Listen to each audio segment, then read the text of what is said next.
কিছুদিন আগে একটা ভিডিও পোস্ট করেছিলাম যে আমি একটা কাঁথা সেলাই করছি। এই যে আমার কাঁথাটা সেলাই করা কমপ্লিট।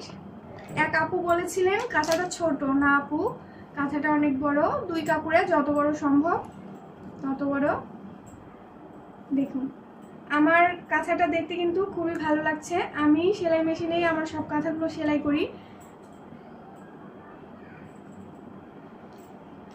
মেশিনে কাঁথা সেলাই করলে খুব তাড়াতাড়ি হয়, আমার কাছে দেখতেও ভালো লাগে।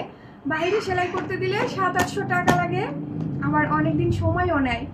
যাই হোক, যার যেটা ভালো লাগে। কিন্তু আমি আমার মাকে বলছি যে মা মেশিনে সেলাই করলেই দেখো ভালো হয়। মা আগে হাতে সেলাই করতো, অনেকটা সময় লাগে। আমার কাছে আসলে কাঁথা সেলাই করাটা অনেক কষ্টের মনে হয়।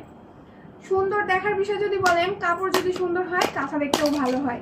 তো মা এখন মেশিনে কাঁথা সেলাই করে, ইচ্ছে হলে 2-1টা তার বোন ভাগ্নিকে দিতেও পারে। মানে ভালো লাগে, ছোট বাচ্চাদেরও 2-1টা গিফট করা যায়। আর হাতে সেলাই করা সত্যি অনেক পরিশ্রমের। তো আপনারা চাইলে এইভাবে মেশিনে কাঁথা সেলাই করতে পারেন। দেখুন দেখতে কি খুব খারাপ লাগে? আমার বাসায় যে আমার কাঁথাগুলো দেখে তো অনেক প্রশংসা করে। আর আমি অল্প সময়ে দেখুন মোটামুটি 7 দিনের মধ্যেই একটা সুন্দর কাঁথা রেডি করতে পারি। আমার কিন্তু খুব ভালো লাগে।